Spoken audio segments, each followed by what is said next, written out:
이제 올해 마지막 주일 예배인데 설교 제목이 하나님의 손에 있는 저울이라는 제목입니다. 저 하나님의 심판에 대한 이야기예요.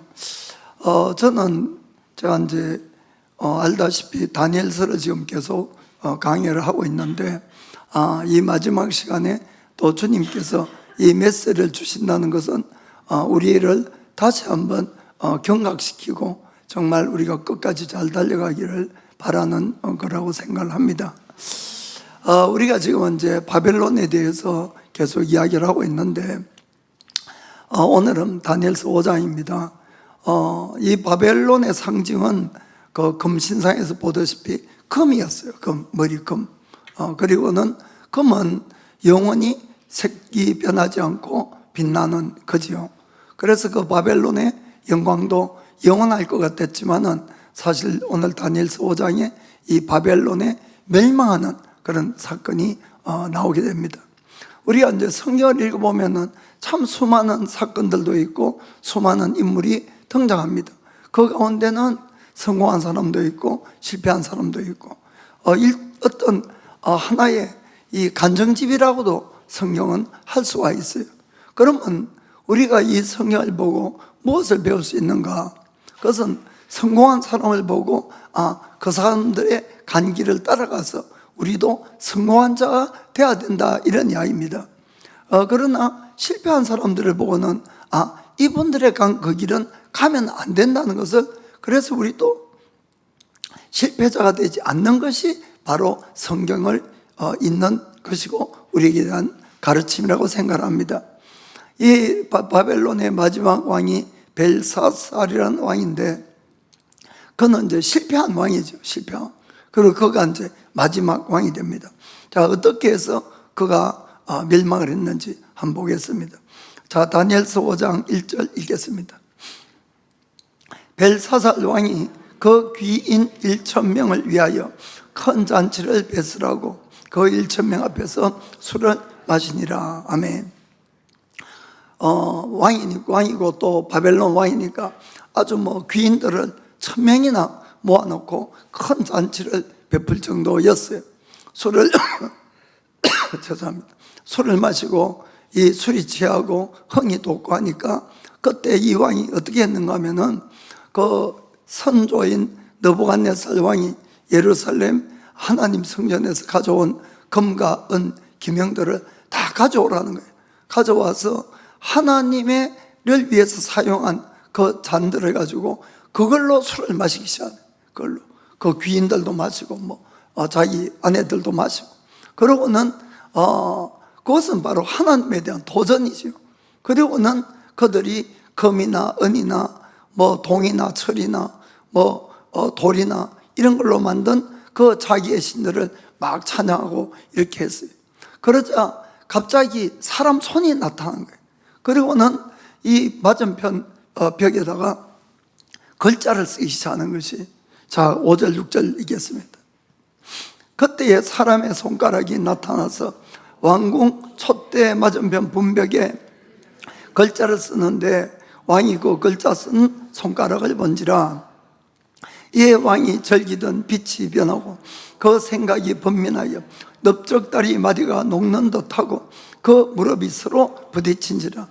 너무 공포에 떨려서 다리를 이제 덜덜덜 떨면서, 그리고는 바벨론에 있는 모든 박사들을 불러서 그것이 무슨 글자인지를 해석을 하라 그러는데 아무도 하는 사람이 없었던 거지요. 먼저 우리가 오늘 이 부분을 통해서 생각해 볼 것은, 우리가 죄를 지어도 죄에도 종류가 있는 것을 여러분이 아시길 바랍니다. 한마디로 용서받을 죄가 있고 용서받지 못할 죄가 있는 거예요. 요한 1서 5장 16절에 분명히 이렇게 적혀 있어요. 누구든지 형제가 사망에 이르지 아니한 죄를 범하는 것을 보거든 구하라. 그러면 사망에 이르지 아니하는 범죄자들을 위하여 저에게 생명을 주시리라. 사망에 이르는 죄가 있으니 이에 대하여 나는 구하라 하지 않노라. 아멘. 죄도 죽음에 이르는 죄가 있고 죽음에 이르지 않을 수 있는 죄도 있다, 이런 이야기입니다. 그래서 그렇다고 해서 죽음에 이르지 않는 죄를 그냥 막 짓고 살아도 된다, 그 뜻은 아니에요. 그러나 누군가가 그런 죄를 지었을 때 다른 사람이 그를 위해서 열심히 중보기도를 하면은 하나님이 그 사람에게 은혜를 주셔서 그가 회개할 마음을 가지게 하고 그가 구원을 받을 수 있도록 이렇게 인도를 해주신다는 겁니다. 그러나 죽음에 이르는 죄도 있다는 거예요. 거기에 대해서는 구하라고 하지 않겠다는 거예요. 왜냐하면 아무리 구해도 그것은 용서받지 못하는 거예요. 그래서 우리가 죄를 지어도 죄를 지으면 안 되지만은 조심을 할 죄가 있다는 거예요. 우리가 죄 중에도. 그래서 오늘은 먼저 그걸 한번 생각해 보겠습니다. 먼저는 이 고의적으로 짓는 죄, 의도적으로 짓는 죄는 절대로 하시면 안 된다는 거예요. 이 벨사살 왕은 이제 벽에 글자를 적었는데 아무도 풀지 못하니까 결국은 이제 다니엘을 부를 수밖에 없었어요. 그 다니엘이 와서는 먼저는 왕의 잘못을 책망을 합니다. 책망. 뭐가 잘못됐는지를. 자, 조금 길지만은 자, 5장 18절부터 22절까지 읽겠어요. 왕이여, 지극히 높으신 하나님이 왕에 붙인 느부갓네살에게 나라와 큰 권세와 영광과 위엄을 주셨고 그에게 큰 권세를 주셨으므로 백성들과 나라들과 각 방언하는 자들이 그의 앞에서 떨며 두려워하였으며 그는 임의로 죽이며 임의로 살리며 임의로 높이며 임의로 낮추었더니 그가 마음이 높아지며 뜻이 강박하여 교만을 행함으로 그 왕위가 패한 배가 되며 그 영광을 빼앗기고 인생 중에서 쫓겨나서 그 마음이 덜짐승의 마음과 같았고 또 들나귀와 함께 거하며 또 소처럼 풀을 먹으며 그 몸이 하늘 이슬에 젖었으며 지극히 높으신 하나님이 인간 나라를 다스리시며 자기의 뜻대로 누구든지 그 위에 세우시는 줄을 알기까지 이르게 되었나이다. 벨사살이여, 왕은 그의 아들이 되어서 이것을 다 알고도 오히려 마음을 낮추지 아니하고. 아멘. 문제는 뭐냐면 이것을 다 알고도 하는 게 문제라는 것이에요. 우리가 좀 전에 있던 이 느부갓네살 왕에게 나타났던 그 모든 왕위를 쫓겨나고 했던 것이 다니엘서 4장에 지난 시간에 했던 겁니다. 그래서 그가 완전히 하나님께서 모든 나라를 다스린 것을 깨닫게 되었을 때 다시 왕위가 회복이 된 거예요. 그래서 그의 자손인 이 벨사살 왕도 절대로 모를 리가 없죠. 다 듣고 다 알면서도 하나님을 대적하고 그 마음이 높아졌다. 그러니까 일부러 그런 죄를 지었다, 이런 이야기입니다. 그래서 문제는 우리가 이 죄를 짓더라도 내가 일부러 짓는 죄는 여러분이 용서를 못 받는다는 것을 정말 마음으로 이걸 깨닫고 하셔야 됩니다. 그래서 성경 신약에도 적혀 있어요. 히브리서 10장 26절 27절 읽겠습니다. 우리가 진리를 아는 지식을 받은 후에 짐짓 죄를 범한 적 다시 속지 않은 제사가 없고 오직 무서운 마음으로 심판을 기다리는 것과 대적하는 자를 소멸할 맹렬한 불만 있으리라. 아멘. 여기 26절에 짐짓하는 이 말인데 이것은 알고도 죄를 짓는다. 영어 보면은 if we sin 죄를 짓는데 willfully라고 적혀있어요. 거기서 무슨 뜻인가 하면은 내가 의도적으로 죄를 짓는다, 그런 이야기. 의도적으로 알면서. 그러니까 무슨 말인가 하면은 하나님은 사랑이시고 하나님은 죄를 얼마든지 용서하시기 때문에 내가 지금 죄의 유혹이 왔다고 합시다. 그러니까 그래 뭐 지금 유혹이 왔으니까 죄를 짓고 회개하면은 용서받겠지. 그건 안 된다, 이런 이야기예요. 무슨 말인지 아시겠습니까? 주님의 보혈은 정말 능력이 있고 무슨 죄든지 얼마든지 용서를 할 수가 있는 거예요. 그래서 거기 29절 한 번 더 읽어보면 이렇게 되어 있습니다. 하물며 하나님의 아들을 밟고 자기를 거룩하게 한 언약의 피를 부정한 것으로 여기고 은혜의 성령을 욕되게 하는 자에 당연히 받을 형벌이 얼마나 더 중하겠느냐 너희는 생각하라. 아멘. 주님께서 우리를 죄를 위해서 인간의 죄를 없애기 위해서 하나님의 아들이란 분이 오셔서 십자가에 극형으로 죽지 않으면 인간의 죄는 해결이 안 됐던 거예요. 그렇게 인간의 죄라는 것은 무섭다 이런 이야기입니다. 무슨 말인지 아시겠습니까? 그래서 하나님이 그 큰 은혜로서 그 큰 사랑으로서 우리의 죄를 사하려고 아들까지를 그렇게까지 희생을 했는데 그걸 가볍게 여기고 내가 죄 지어도 또 회개하면 용서하겠지 하는 그렇게 짓는 죄는 용서가 안 된다 그 뜻이에요. 일부러 알면서 짓는 죄. 그러나 우리 인간은 연약하기 때문에 내가 육신이 연약하고 인간이 연약해서 우리가 죄를 또 지을 수가 있어요. 여러분, 죄를. 그것은 내가 죄와 싸우려고 노력을 하는데도 넘어질 수 있다 이런 이야기입니다. 그런 죄는 우리가 지어도 또 진짜 회개를 하면 용서를 받을 수 있는 거예요.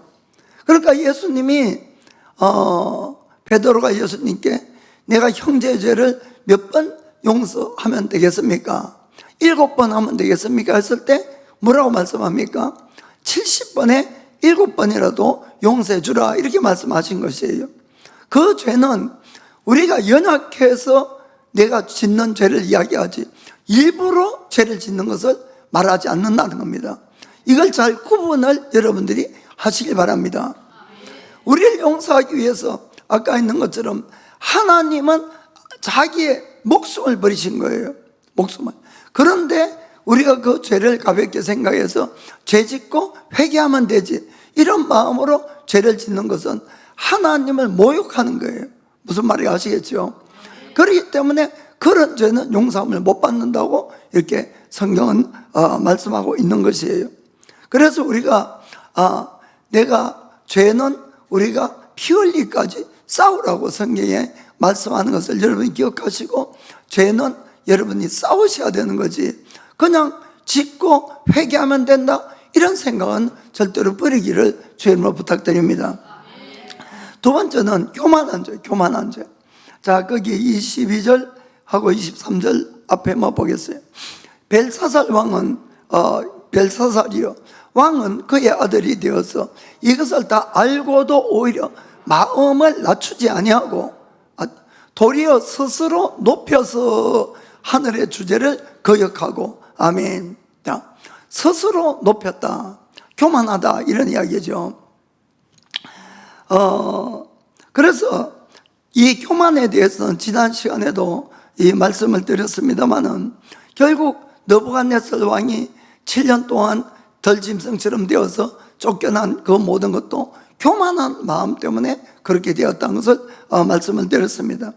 이 교만한 죄는 먼저는 하나님의 도움을 필요하지 않는 사람들이 자기 스스로 힘으로 모든 것을 할 수 있다 이렇게 생각하는 것이 교만이고, 또 하나는 하나님의 도움을 받으면서도 무슨 일이 잘 되면은 하나님께 늘 감사하고 영광을 돌리는 것이 아니고 내가 그래도 기도를 많이 해서 내가 그래도 헌신을 많이 해서 나를 자꾸 나타내는 것이 교만이다 이런 이야기입니다. 나를 자랑하는 거죠. 하나님을 자랑하는 것이 아니고 그것을 바로 교만이다 이렇게 이야기를 하는 겁니다. 이 교만은 어디서 시작됐느냐? 이 바로 마귀에서 시작됐다고 성경은 되어 있어요. 자, 이사야서 14장 12절부터 15절 읽겠습니다. 너 아침의 아들 계명성이요. 여기 있는 계명성 하는 것이 이 히브리 원어에 보면은 루시파 이렇게 되어 있어요. 루시파, 이 계명성. 그래서 너의 아침의 아들 계명성 루시파, 이것이 이제 마귀 사탄이죠. 어찌 그리 하늘에서 떨어졌으며 너 열국을 엎은 자여 어찌 그리 땅에 찍혔는고, 내가 너의 마음에 이르기를 내가 하늘에 올라 하나님의 뭇별 위에 나의 보좌를 높이리라. 내가 북극 지폐의 산 위에 자정하리라. 가장 높은 구름에 올라 지극히 높은 자와 비길이라 하도다. 누굽니까? 하나님과 자기가 하나님이 되려고, 동등하게 되려고 이렇게 했어요. 그러나 이제 너가 음부 곧 구덩이의 맨 밑에 마치 우리로다. 아멘. 하나님이 된 것이 아니고 바로 땅으로, 하늘에서 쫓겨나고 말았다 하고 성경에 있는 것입니다. 그러니까 이 마귀는 자기가 너무너무 큰 능력이 있어요. 성경을 읽어보면 아주 아름다웠을 뿐만 아니고 지혜가 충만하다고 되어 있어요. 그러니까 자기가 너무나 능력이 있고 지혜가 있으니까 자기가 하나님으로 착각하고, 그것이 바로 교만이죠. 그러나 그는 피조물이에요. 이 하나님이 아니고. 그래서 하늘에서 쫓겨나서 그가 인간에게 와가지고 어떤 말로 욕을 합니까? 하나님은 인간에게 이야기를 했어요.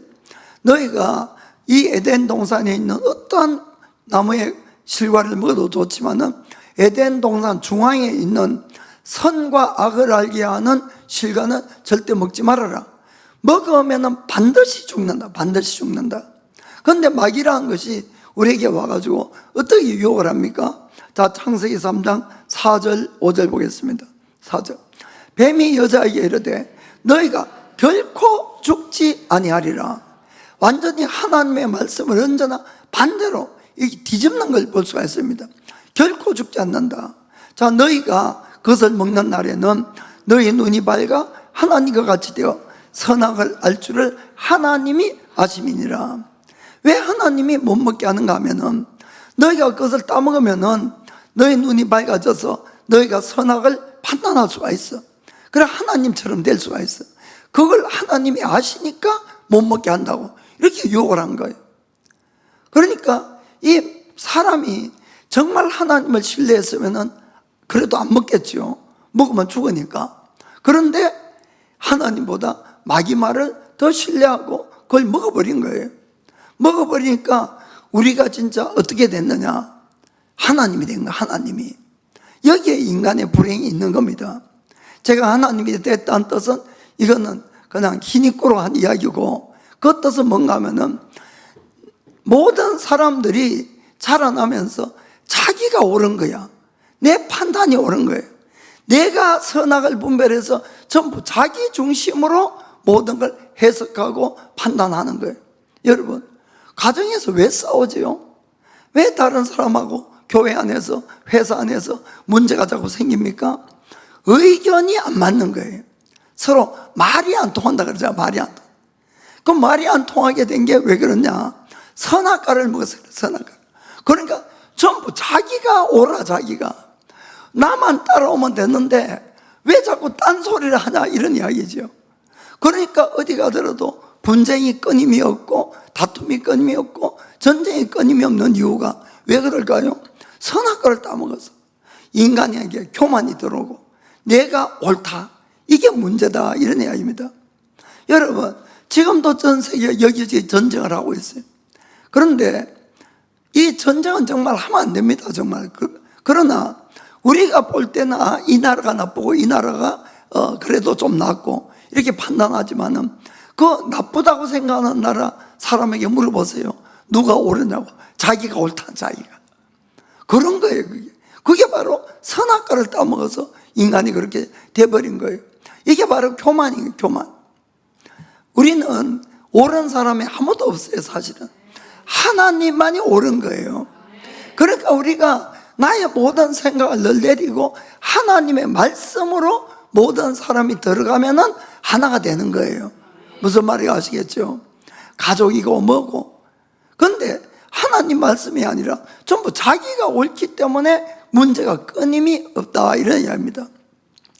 그럼 우리 인간에게 이 교만이 누구라도 다 있어요. 이것은 왜냐하면은 선악과를 따먹은 이 아담과 하와의 후손님들이기 때문에. 언제 이것이 잘 나타납니까? 모든 것이 잘 나갈 때예요. 모든 것이 일도 잘 되고 뭔가 좀 가지게 되고 뭔가 좀 할 수 있게 되고 이렇게 되면은 점점 내 마음이 우쭐해지고 우울해지고 높아져 가는 겁니다. 그러면 그 나타나는 현상이 있어요. 그게 뭔가 하면은 다른 사람들을 시시하게 보는 거예요. 자기가 낫다는, 자기가. 시시해 보이고, 그리고 하나님에게 의지하는 마음이 점점 떨어져 가는 거예요. 왜냐하면 다른 것 의지할 것이 많이 생겨버린 거죠. 그게 바로 교만이에요. 그리고는 너무너무 영적으로 위험한 상태라는 걸 우리가 깨닫고 알아야 되는 것입니다. 그런데 사람은 많은 걸 가졌다고 교만, 없다고 그러면 교만하자, 겸손하냐? 그것도 아니에요. 또 사람은 없으면 없는 대로, 못하면 못하는 대로 또 교만한 거예요. 왜? 열등감에서 나오는 교만이. 이것도 참 힘든 거예요. 그 사람들 다 물어보세요. 자기가 제일 똑똑해? 지금 자기가 이렇게 잘 안 되는 거 운이 없어서 그렇지, 저 인간, 저 성공한 거, 저 그냥 운이 좋아서 저런 거지, 실력은 나보다 못해, 막 이렇게 생각하는 거예요, 진짜로. 그리고는 다른 사람은 다 바보, 아무도 인정 안 하고 하나님도 인정 안 하고 속으로는 자기가 제일 똑똑하다고 생각하고 그냥 운이 없을 따름이라는 거죠. 여러분, 이런 것들이 다 교만에서 나온다는 걸 아시길 바랍니다. 이 교만은 모든 죄에, 그래서 이 출발이 바로 교만이기 때문에 이 유명한 설교의 왕자는 스폴전 목사는 이런 이야기를 했습니다. 하나님은 모든 죄를 이 새끼손가락으로 다루지만은 교만의 죄는 주먹으로 다스린다. 이럴 정도로 교만은 우리를 파괴하는 걸 여러분들이 아시길 바랍니다. 자, 교만. 그래서 우리가 스스로 자꾸 낮춰야 됩니다, 여러분. 지난번에도 말씀드렸지만은 그 겸손하는 것은 하나님의 은혜를 받는 통로가 겸손이에요. 교만은 하나님이 대적하는 거예요. 여러분, 성경에 그렇게 적혀 있잖아요. 그럼 그런데 성령의 열매 안에 겸손 이런 건 없어요. 왜 그런가 하면 나의 선택이기 때문에 것을 아시길 바랍니다. 내가 교만한 자리를 갈 수도 있고 낮은 자리를 가는 것은 내가 그걸 선택하는 거예요. 그래서 여러분들이 늘 마음을 낮추려고 애를 쓰셔야 됩니다. 그게 하나님의 은혜에서 은혜를 받는 비결이고 은혜 안에 머무는 비결이 겸손이기 때문에 그래요. 성경은 이렇게 경고합니다. 자, 고린도전서 10장 12절에 그런즉 선줄로 생각하는 자는 넘어질까 조심하라. 아멘. 자, 그 다음에 우상숭배제인데요, 그 23절 좀 길지만은 같이 읽겠습니다. 23절, 5장 23절 다니엘서. 자, 도리어 스스로 높여서 하늘의 주제를 거역하고 그 하나님 전 기명을 왕의 앞으로 가져다가 왕과 귀인들과 왕후들과 빈궁들이 다 그것으로 술을 마시고 왕이 또 보지도 듣지도 알지도 못하는 금, 은, 동, 철과 목, 석으로 만든 신상들을 찬양하고 도리어 왕의 호흡을 주장하시고 왕의 모든 길을 작정하시는 하나님께는 영광을 돌리지 아니한지라. 아멘. 우상숭배죠. 이 벨사살 왕 같은 경우는 그냥 우상숭배가 아니라 다 알면서도 하나님을 대적하는 행위를 하는 그런 우상숭배를 한 걸 볼 수가 있는 겁니다. 그러면은 실제로 오늘날에 있어서 우리의 우상숭배에 가는 것은 실제로 무엇이냐면은 이 골로새서 3장 5절 6절 읽어보겠습니다. 골로새서 3장 5절 6절 읽겠습니다. 그러므로 땅에 있는 지체를 죽이라. 곧 음란과 부정과 사욕과 악한 정욕과 탐심이니 탐심은 우상숭배니라. 이것들을 인하여 하나님의 진노가 임하느니라. 아멘. 여러분, 오늘날 우리의 우상숭배에 가는 것은 뭐냐면은 우리 마음에 있는 육신의 생각들, 그 안에서도 육신의 욕심, 정욕들이 바로 우상숭배라는 걸, 이걸 여러분들이 잘 아셔야 됩니다. 그냥 내가 어떤 불상에게 절라고 이것이 아니에요. 내 마음에 있는 우상이 내 마음에 있어요. 내 마음에. 일본에는 800만의 신이 있다고 이야기를 하죠. 800만의 신. 그러면은 이 신들은 다 어떻게 만들어졌는가 하면은 전부 내 마음속에 있는 욕심이 만들어낸 신이라는 걸 여러분들이 아시기 바랍니다. 어느 언제 그 사람이 결혼하고 싶다, 결혼하고 싶다. 그 결혼하고 싶은 마음이 있으니까 縁무섭이도 인연을 맺는 그런 신이 생기는 거예요. 무슨 말인지 아시겠습니까? 결혼해서 이제 아기를 가져야 되고 아기를 출산해야 됩니다. 그러면 편안하게 이 출산하기 위하면은 무슨 신이 필요해요? 안전, 이 아기를 잘 낳을 수 있는 그런 신을 내가 원하는 거예요. 그럼 그런 신을 만들고 거기가 절하는 겁니다. 내가 장사를 하는데 이 장사가 잘 되기를 원하면은 또 장사를 잘 되게 하는 그런 신을 만드는 거예요. 무슨 뜻인지 아시겠습니까? 그러니까 지금 일본 땅에 있는 모든 신하는 것은 전부 근본이 어디에서 났느냐? 내 인간의 욕망에서 다 나왔다는 거예요. 내 인간의 소원에서. 무슨 말이에요? 아시겠죠? 그러니까 수많은 이 땅에 살아가면서 내가 원하는 것들을 전부 신이라는 모습으로 나타내고 거기에 가서 절을 하고 그걸 얻으려고 하는 것이 결국 이 세상에 있는 행복과 이 세상의 성공 뭐 이런 것들을 신으로 이렇게 만들어 놨죠. 그런데 여러분, 사람은 다 죽어요. 그렇죠? 오늘도 수많은 사람이 죽어가고 있어요. 그리고 누구라도 다 죽는 걸 다 알고 있어요. 그런데도 그 수많은 신들 중에 영생을 주는 신은 없는 거예요. 여러분, 800만 신 다 찾아봐도 영생을 주는 신이 없다는 거예요. 그건 왜? 내 인간이 이 땅에 살아가면서 내가 필요한 신들을 쭉 만들다 보니까 내 죄를 용서함을 받고 내가 영생을 얻는 그런 신은 존재하지 않는 거예요. 그러니까 이 우상 숭배를 하게 되면은 내가 만약에 원하는 것들을 가서 열심히 빌고 뭘 해가지고 얻었다 해도 이 땅에서 성공하고 행복한 삶을 살았다 해도 거기에는 영생이 없다는 거예요. 무슨 뜻인지 아시겠습니까? 그것이 바로 기독교와 근본적으로 다르다는 것을 여러분들이 아시길 바랍니다. 그러니까 아무리 필요도 안 되는 거예요. 그리고 또 잘 생각해 보면은 예를 들어서 어떤 사람이 불상에 가서 막 열심히 절하고 빌고 뭐 공양미를 바치고 이렇게 했다고 해도 그 불상을 존경하고 사랑해서 그렇게 하는 것이 아니에요. 뭐 때문에 합니까? 내 소원 성취를 위해서 하는 거예요. 그 결국은 그 불상, 자기가 섬기는 그 신을 위한 것이 아니고 나의 욕심을 채우려고 그 일을 한다, 이런 이야기입니다. 무슨 뜻인지 아시겠죠? 그러나 우리가 진정으로 하나님을 섬기는 것은 전혀 다르잖아요. 우리는 우리 자신이 아니라 나를 만드시고 생명을 주시고 영생을 줄 수 있는 그분을, 창조주를 우리는 찬양하는 거예요. 그분께 감사하는 거예요. 그러니까 너무너무 다른 거예요. 잘 생각해 보면은. 그러니까 우상 숭배하는 거하고 내가 진심된 하나님을 찾는 것은 너무 이것이 다르다는 것을 여러분들이 잘 이해를 하시길 바랍니다. 그 결국은 우리가 우상 숭배는 뭐 때문에 하느냐? 나 때문에 하는 거예요. 나 때문에. 나의 이 땅에 이 육신의 욕심을 위해서 그걸 채우려고 우상 숭배를 한다, 이것을 여러분 아시길 바랍니다.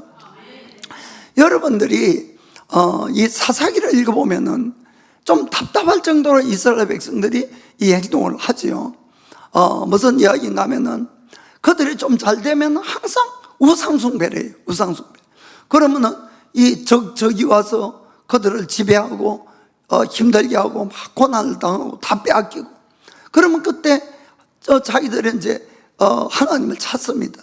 열심히 하나님께 찾으면은 하나님이 또 그들을 불쌍히 여겨서 사사를 보내가지고 구출을 해줘요. 그러면은 한동안은 하나님 잘 섬깁니다. 그러면 모든 것이 안정되고 또 생활이 풍부해지면은 또 그들이 뭘 합니까? 또 우상숭배 하는 거예요. 아니, 뻔히 우상숭배하고 나면은 그 다음에 결과를 알면서도, 그 안다는 뜻은 그 조상 쪽에 이미 그런 전철이 있잖아요. 그런데 또 우상숭배를 합니다.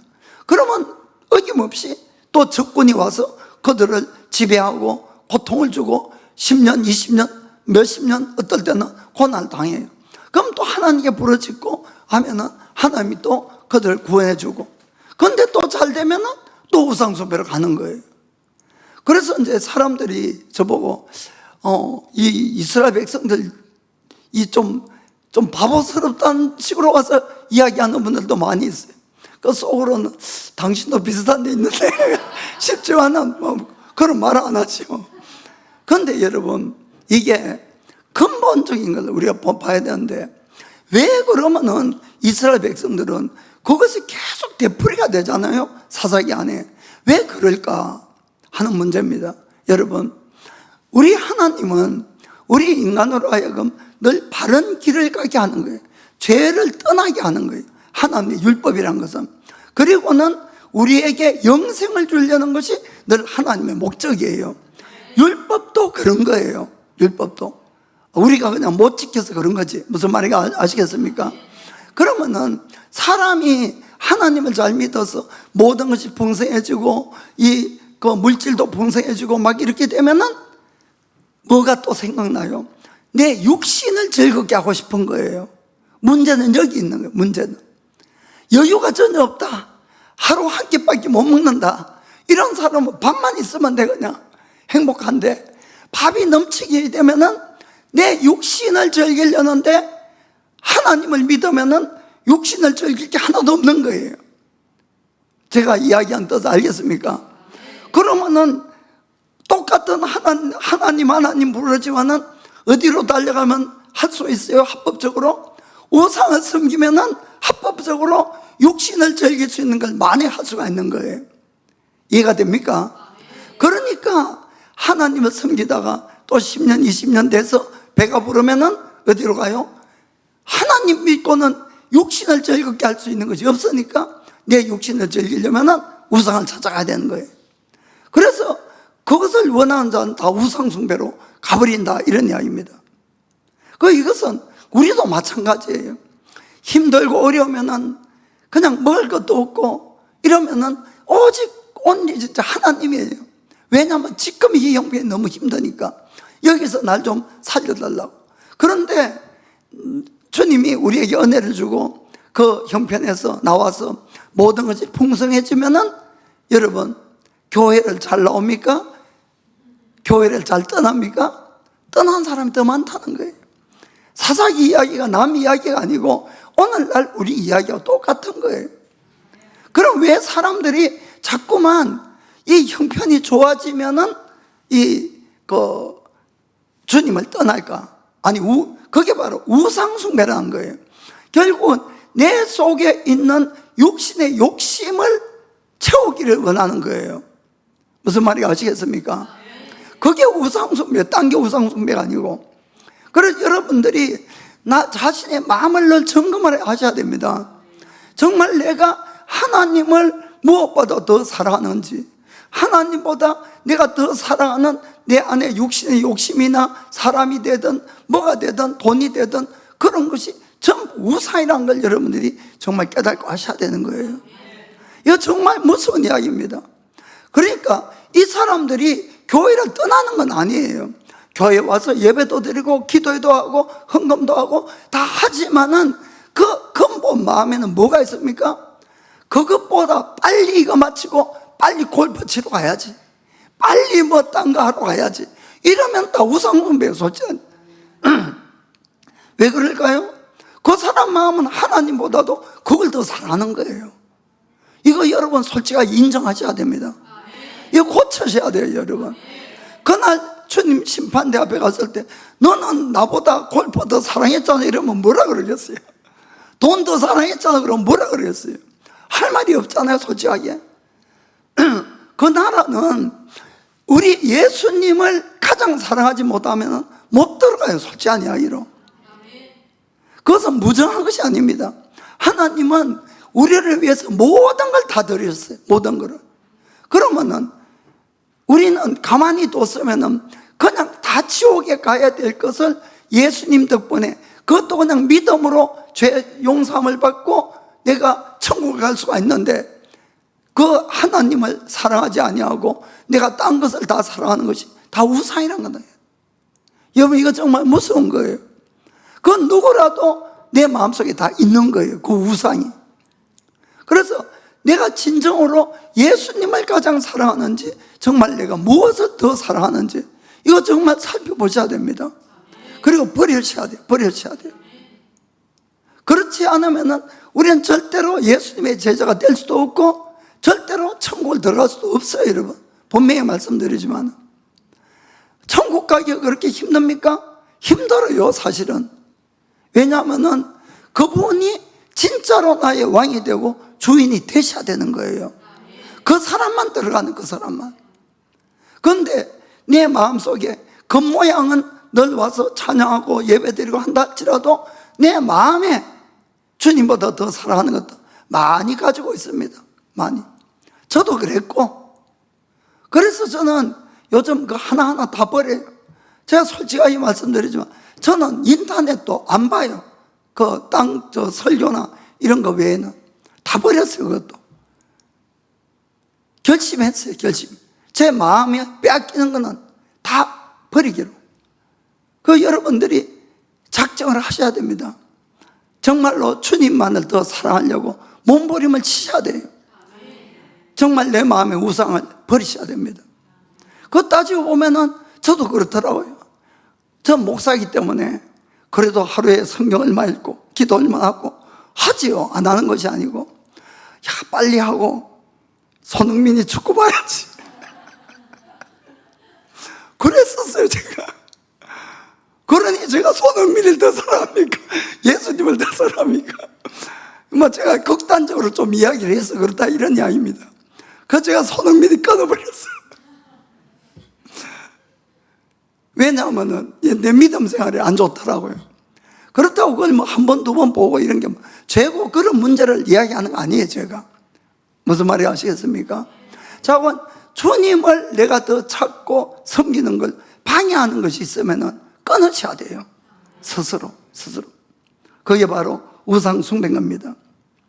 마태복음 16장 24절. 이에 예수께서 제자들에게 이르시되 아무든지 나를 따라오려거든 자기를 부인하고 자기 십자가를 지고 나를 쫓을 것이니라. 아멘. 여러분, 나 옛사람이에요. 옛사람. 나의 옛사람을 늘 십자가에 못 박아야 되는 겁니다. 그리고 주님을 따라갈 수가 있는 것이에요. 자, 그 다음 구절 보겠어요. 그래서 그 옛사람을 내가 사랑해서 누구든지 자기 목숨을 구원고자 하면 잃을 것이고 누구든지 나를 위하여 제 목숨을 잃으면 찾으리라. 아멘. 그 옛사람을 버리는 거예요. 옛사람을. 그 옛사람을 자꾸 만족시키려는 모든 것이 우상숭배에 들어간다는 겁니다. 그거 버리셔야 됩니다. 자, 26절에 사람이 만일 온 천하를 얻고도 제 목숨을 잃으면 무엇이 유익하리요? 사람이 무엇을 주고 제 목숨을 받고있느냐? 아멘. 이 영생을 이야기하는 거죠. 영생. 그 여러분, 우리의 이 믿음의 결국은 영생이에요. 영생. 영생을 얻으려고 하는 거면은 영생을 분명히 얻으셔야 됩니다, 여러분. 그냥 왔다 갔다 하다가 그나 지옥 가면 그거보다 더 우울한 거 어디 있어요, 사실은. 얻으려면 확실히 얻어야죠. 그럼 무엇보다도 자기 자신의 욕심에 대해서 여러분들이 꼭 버리시기를 주님으로 부탁드립니다. 자, 그 다음에는 성령을 모독하는 죄, 성령을. 예수님은 이 땅에 우리를 구원하기 위해서 완전히 사람의 모습으로 오셨어요. 사람. 그러나 그분은 하나님의 아들이시기 때문에 하나님으로부터 오신 것을 나타내기 위해서 성령님의 힘을 입어서 수많은 기적과 수많은 치유 사역을 해서 하나님의 아들님, 구세주임을 우리가 이제 증거한 거예요. 그런데 그 당시도 예수님을 반대하는 많은 사람이 있었죠.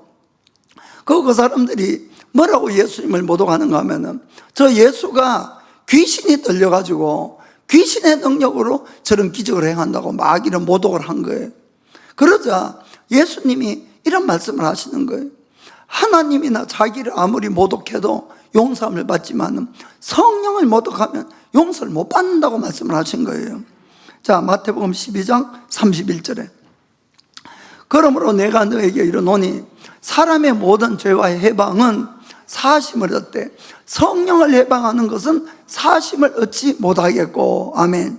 자, 왜? 마가복음 3장 29절 30절. 자, 마가복음. 누구든지 성령을 해방하는 자는 사심을 영원히 얻지 못하고 영원한 죄에 처하느니라 하시니. 왜? 이는 저희가 말하기를 더러운 귀신이 들렸다 함이러라. 아멘. 예수님이 하는 모든 것은 성령님이 하신 것인데 그것을 귀신이 했다고 하니까 그런 사람은 영원히 죄 사함을 못 받는다, 이렇게 예수님 말씀하신 것이에요. 그러니까 여러분들이 내가 알게 모르게 성령님이 하는 일을 방해하거나 모욕하고 이것을 절대로 여러분들이 조심을 하셔야 된다, 이런 이야기입니다. 여러분, 성령님이 오시지 않으면 아무도 구원을 받을 수 없어요. 아무도. 여러분, 예수님이 십자가에 죽으시고 부활하신 것은 2000년 전 이야기인데 누가 그것을 믿을 수가 있냐는 거예요. 누가?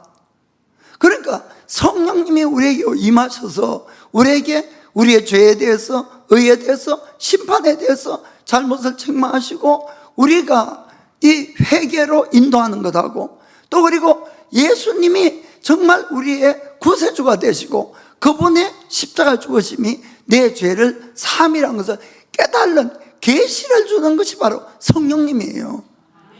그리고 그 성령님이 또 내가 예수님을 믿으면 죄 사함을 받고 오셔서 우리를 늘 바른 길로 인도하시고 우리를 죄와 싸워 이기게 하고 능력을 주시는 분도 성령님인 거예요. 그런데 내가 성령님을 부인하고 귀신이라고 그러고 하면은 그분도 인격자신데 그런 사람이 역사를 하겠냐는 것이죠. 그러면은 성령님이 그 사람을 구원으로 인도하지 않으면 아무도 구원을 못 받는 거예요. 그래서 고린도전서 12장 3절에 분명히 이렇게 말씀합니다. 그러므로 내가 너에게 알게 하노니 하나님의 영으로 말하는 자는 누구든지 예수를 저주할 자라 하지 않고 또 성령으로 아니하고는 누구든지 예수를 주시라 할 수 없느니라. 아멘. 그러니까 성령님의 도움이 없으면 절대로 누구도 구원을 받지 못하는 거예요. 그런데 그 성령님을 회방하고 모욕하니까 그 성령님이 그런 사람에게 역사를 안 하지요. 역사를. 그런데 또 하나 제가 말씀드리고 싶은 것은 우리는 이미 다 예수를 믿는 크리스찬이 되었어요. 그렇더라도 우리가 성령 모독죄를 조심을 해야 되는 거예요.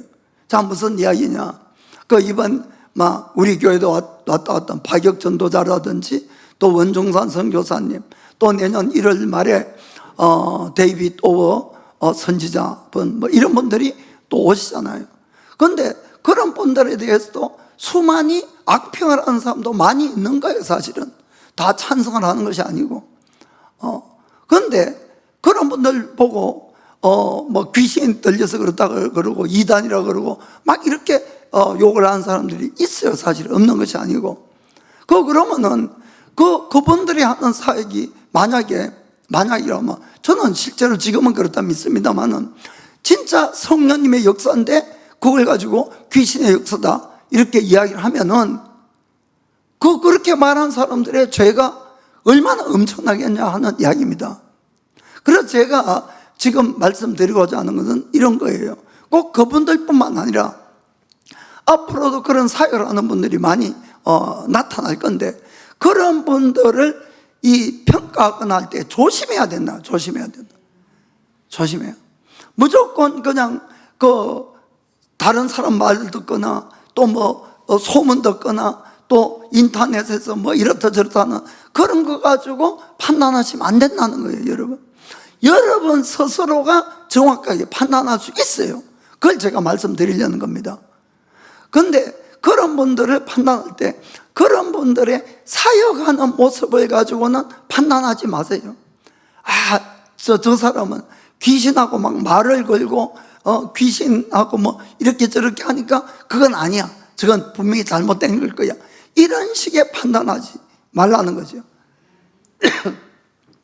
우리가 성령님의 역사라는 것은 우리 인간의 이성을 뛰어넘는 경우가 많기 때문에 그 사역하는 모습이나 사역 그 자체를 가지고 판단하기는 어려워요. 사실은 그것이 아니고 그분들이 메시지를 할 때 무엇을 전하려고 하는가는 누구라도 귀가 있으니까 다 들리는 거예요. 거기에서 분명한 판단을 할 수가 있다는 거예요. 무슨 말인지 아시겠습니까? 그럼 그분들이 귀신 내쫓고 병 고치고 하면서 뭘 전하고자 하느냐? 그분들이 만일에 오직 예수님만을 전하고 복음을 전하면은 그건 오케이인 거예요. 무슨 뜻인지 아시겠습니까? 그런데 만일에 그분이 자기가 마치 그리스도인 것처럼 뭐 이렇게 하고 자기가 아니면은 구원을 못 받는 것처럼 이야기하면 그건 절대로 잘못된 거예요. 무슨 뜻인지 아시겠습니까? 그래서 그 사역 자체를 가지고 모양이 이상하고 이러니까 이렇다 저렇다, 그거는 여러분 판단할 수 없는 거예요. 그걸로 판단하면 안 되고, 그런 사역을 하면서 이분들이 무엇을 전하려고 하느냐, 뭘 강조하려고 하느냐, 그걸 누구라도 알 수가 있다는 겁니다. 그래서 거기에서 그분들이 만약에 자기를 나타내고 자기가 아니면 안 되는 것처럼 하면 이건 아니에요. 절대로 아니에요. 어떤 기적이 일어나도. 그러나 그분들이 오직 예수님만을 전하고 복음을 전하려고 그 일을 하면 그것은 우리가 오케이다, 이런 이야기입니다. 그래서 그렇게 여러분들이 판단을 하세요. 제가 이렇게 말씀드리는 것은 사람들이 또 이러쿵저러쿵 할 때 괜히 자기도 잘 모르면서 거기 동조해가지고 자기도 뭐 나쁜 쪽으로 막 이야기를 하면은 그것이 만약에 성령 회방죄가 되면은 나에게 얼마나 큰 타격이 오겠냐, 이런 이야기입니다. 그래서 그걸 조심하자, 이런 이야기입니다. 이와 같이 제가 오늘 말씀드리고자 하는 것은 우리가 신앙생활 하면서도 죄도 종류가 있다는 거죠. 우리 인간이 연약해서 내가 또 넘어지고 할 수 있어요, 여러분. 그러나 그런 죄는 내가 하나님 앞에 진정으로 회개하면 정말 성령님도 도와주고 회개를 할 수 있고 다시 일어설 수 있어요. 그러나 고의적으로 짓는 죄, 그리고 또 내가 교만해져 가지고 짓는 죄, 그리고 내 마음에 있는 우상을 따라가는 그런 죄, 그리고 성령을 회방한 죄, 이런 죄들은 특별히 우리가 주의를 해야 된다, 조심을 해야 된다는 것을 여러분에게 말씀드립니다. 아멘. 자, 마지막으로 하나님 손에는 저울이 있다는 걸 아시길 바랍니다. 이 교만한 마음으로 하나님을 대적하고 이 하나님 전에 있는 기명으로 술을 마시던 이 벨사살 왕에게 손가락이 나타나서 이 분벽에다가 이제 글자를 적었지요. 이 왕이 너무 놀라가지고 다리가 후들후들 떨리는 장면이 있었어요. 그리고 이제 다니엘이 와서 그 해석을 하기 시작합니다. 다니엘. 자, 먼저 뭐가 적혀있는가? 자, 다니엘서 5장 25절에 자, 기록한 글자는 이것이니 곧 메네 데겔 우바르신이라. 아멘. 그리고 이제 해석을 합니다. 26절부터 28절까지. 그 뜻을 해석하건대 메네는 하나님이 이미 왕의 나라의 시대를 세워서 그것을 끝나게 하셨다 하며, 데겔은 왕이 저울에 달려서 부족함이 되었다 하며, 베레스는 왕의 나라가 나뉘어서 메대와 바사 사람에게 준바가 되었다 함이니이다. 아멘. 결국 그 이야기죠. 이 왕이 하나님의 저울에 달아보니까 이 부족함이 보여서 이제 왕의 시대가 끝나고 왕의 나라가 메대와 이 바사 왕국으로 둘로 갈라질 것이다. 그것을 이제 선포한 거예요. 여러분, 하나님 손에는 저울이 있습니다. 그리고 이 시간에도 우리 여기 있는 한 사람 한 사람을 하나님이 달아보고 계신다는 것을 정말 꼭 기억을 하시기 바랍니다. 그것은 개인뿐만 아니고 나라도 달고 계시고 회사도 달고 계시고 어떤 사회나 단체나 교회도 하나님이 달고 계시는 걸 아시길 바랍니다. 그리고 또 한 가지 중요한 것은 또 하나님은 달 뿐만 아니고 좋은 일이든 나쁜 일이든 하나님이 어떤 기준을 가지고 정해놓은 기준이 있는 거예요. 정해놓은 게. 그래서 내가 나쁜 일을 해도 금방 일이 안 일어나고 좋은 일을 해도 좋은 결과가 안 일어나는 것은 그 기준이 있어서 그 기준을 넘을 때에 그 일이 일어난다, 이런 뜻입니다. 무슨 말인지 아시겠죠? 그래서 이 왕은 이 저울에 달려서 부족함이 보였어요. 그러자 바로 하나님의 징계가 일어나는데 그날 밤에 일어나, 그날 밤에. 그래서 우리가 기준 안에 있을 때는 어떠한 일이 있어도 아무 일이 안 일어나는 것처럼 보이지만 그 기준을 딱 넘어서면은 바로 그 일이 일어난다는 걸 아시길 바랍니다. 그래서 그 왕이 어떻게 됐냐? 그날 밤에 죽습니다. 다니엘서 5장 30절 31절에 그날 밤에 갈대아 왕 벨사살이 죽임을 당하였고 메대 사람 다리오가 나라를 얻었는데 때에 다리오는 62세였더라. 아멘. 그렇게 해서 완전히 멸망을 해버린 거예요. 자, 그러면은 왜 하나님은 그 기준을 두고 있을까 하는 문제입니다. 이 문제는 지난번에도 말씀드렸지만은 나쁜 사람이라고 해서 하나님은 그를 금방 죽이고 이렇게 하지 않는 것이에요. 거기에 뭘 준다? 회개해서 회개할 기회를 주는 거예요. 그 사람을 살리려고. 그래서 하나님은 그 기준점까지 참는 거예요. 이 심판을 안 하는 것이 아니고.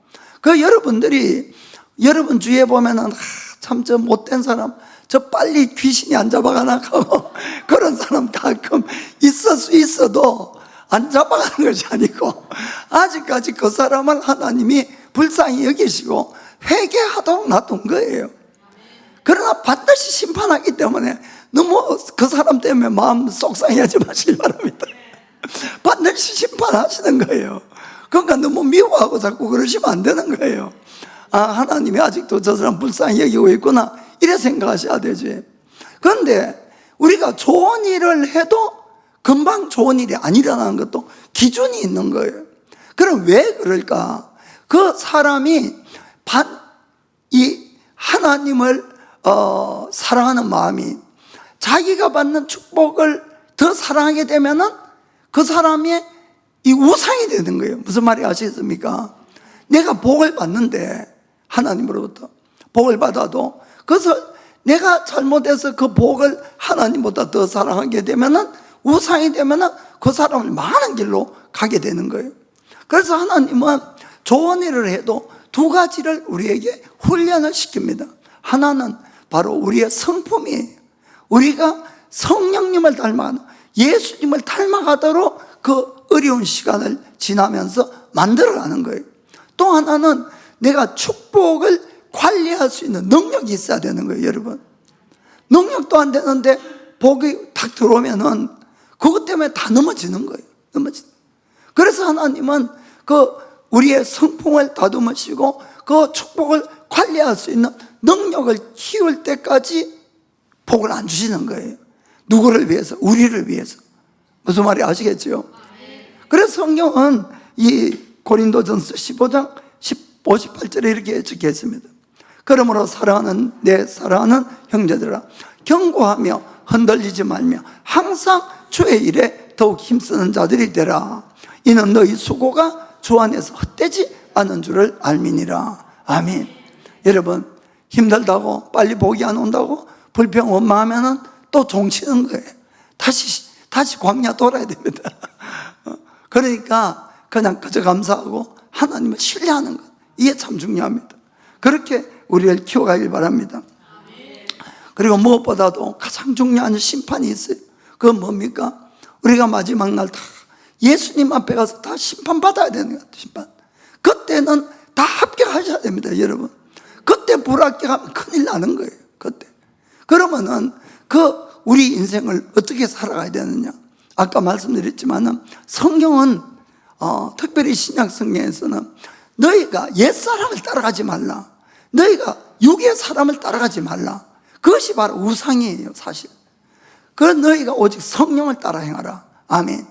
결론적으로는 바로 그겁니다. 자, 갈라디아서 6장 7절 8절 읽어보겠습니다. 스스로 속이지 말라.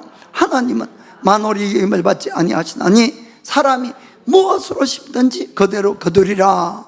자기의 육체를 위하여 심는 자는 육체로부터 썩어진 것을 거두고 성령을 위하여 심는 자는 성령으로부터 영생을 거두리라. 아멘. 그 결국 나의 육신의 욕심을 자꾸 채우려고 하면은 멸망하는 겁니다, 이거 여러분. 아무리 여러분이 기도 많이 하고 헌금 많이 해도 안 되는 거예요. 사실은 그 사람은 자기의 욕심을 채우려고 살아가는 거예요. 그것이 아니라 성령을 따라 살아야 됩니다. 내 육체의 욕심이 아니라. 그 날마다 나의 욕심과 정을 십자가에 못 박아야 되는 것이에요. 그리고 성령을 따라 살아야 됩니다. 그러면 영생을 얻는 것이에요. 그 성경 그 다음 구절 읽어봅시다. 자, 우리가 선을 행하되 낙심하지 말지니 피곤하지 아니하면 때가 이르매 반드시 거두리라. 그러므로 우리는 귀에 있는 대로 모든 이에게 착한 일을 하되 더욱 믿음의 가정들에게 할지니라. 아멘. 그렇습니다. 우리가 심는 대로 거두는 거예요. 그 성경은 모든 사람에게 선한 일을 하되 믿는 사람끼리 좀 더 잘하라는 거예요. 믿는 사람끼리. 그것이 순서가 그런 것이에요. 그 올해는 벌써 올해도 이제 4일밖에 남지 않았어요. 그래서 저는 마지막 이 시간들을 잘 정리를 하시고 내년에 새해를 복된 새해로 다 기분 좋게 맞이하길 바랍니다. 그래서 제가 여러분에게 권면하는 것은 오늘 성경 말씀에 있는 것처럼 마지막에 우리가 우리의 입술로 좋은 씨앗을 뿌리기를 원하는 거예요. 여러분들이 셀 가족끼리 또 교회 성도끼리 또 그리고 집에 돌아가서 반드시 자기의 육신의 가족들에게 여러분들이 먼저 감사하세요. 올 한 해도 정말 감사했다고 반드시 감사의 말을 합시다. 그리고 혹시 자기 마음에 걸리는 것이 있다면은 조용하게 다가가지고 남이 안 들어도 좋으니까 귓속말로도 정말 그땐 좀 미안했어, 용서해줘, 이 한마디도 해주세요. 저는 그거야말로 용기 있는 사람을 생각합니다. 진짜 용기는 나의 용서를 비는 사람, 솔직하게 용서를 비는 사람. 그리고 마지막에 예수님의 이름으로 축복하세요. 그리고 예수님의 이름으로 사랑합니다라고 이렇게 축복해 주세요. 그러면 우리가 올 한 해가 다 이 씻겨져 내려가고 좋은 새로운 한 해를 맞이할 줄 믿습니다. 자, 기도하겠습니다.